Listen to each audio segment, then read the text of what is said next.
Almost 2 years ago, Pheromosa got banned from the Pokémon Sword and Shield early tier due to Uber's tier, due to its great offensive stats, excellent coverage, and snowballing potential.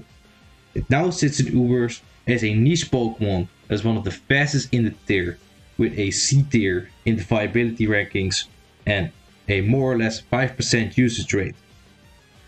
I almost forgot this Pokemon even existed, man. To be honest with you, it's been so long. Maybe you also forgot it even existed. But no, why exactly did Pheromosa get banned with the Uber's tier? Pheromosa has a decent step combination in bug fighting, with a 137 base in both attack and special attack.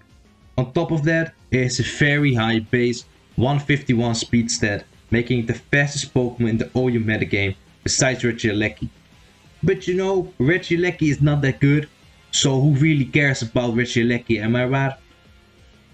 If you take a close look at Pheromosa, would you really expect it to be that strong though? I didn't, you know. I did a little research, little cockroach fact for you right here.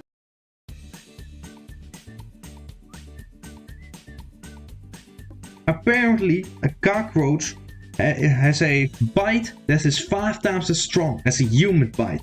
And they're also pretty fast, like 5 kilometers an hour if I remember correctly. So don't judge a book by its cover, man. You know, cockroach pretty cool.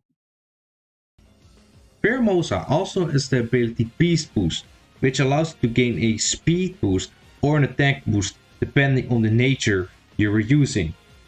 This could severely boost its snowballing potential, especially with its speed boost, because it would make it very difficult to revenge kill Pheromosa. The only way you could really revenge kill it is with a strong priority move such as a Choice Band, Rillaboom, Grassy Glad.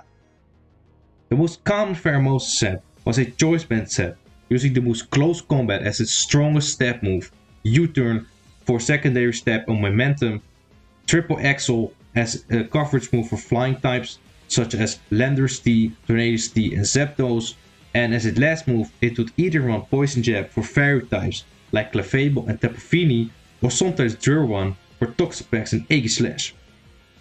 There are only a handful of Pokemon that can truly wall Pheromosa, which were the aforementioned Toxapex, Buzzwole, Defensive Volcarona, Aegislash or Moltres, or one of the fairies if Pheromosa is lacking Poison Jab. Pheromosa could even play around checks like Buzzwole and Toxapex when used in combination with Slowbro, who could just set up Future Sight and safely teleport into Pheromosa to break through its checks. As you can imagine, this heavily restricted team building, since not running Defensive Volcarona or Moltres means that you could straight up lose to Pheromosa in team preview. Some sets would even utilize a Protective Pants to avoid chip damage from Rocky Helmet or abilities that could cripple it, such as Static, Flame Body and Iron Barbs. This hit, however, limits Pheromosa's ball-break potential, but allows it to switch moves, making it easier to disassemble teams, especially more offensive teams like HO.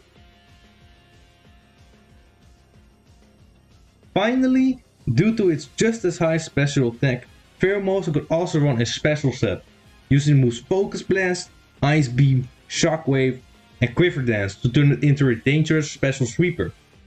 These were however not as common, because Focus Blast sucks, one of the worst moves in the game, always misses when you need it to hit. I always miss that shit, feels like it has like a 10% accuracy to me. So you know, people don't want to use that. And it also struggled to break through some walls. If you enjoyed the video or learned something new, consider liking the video and subscribing to the channel so you won't miss future videos like this. Until then, I'll see you next time.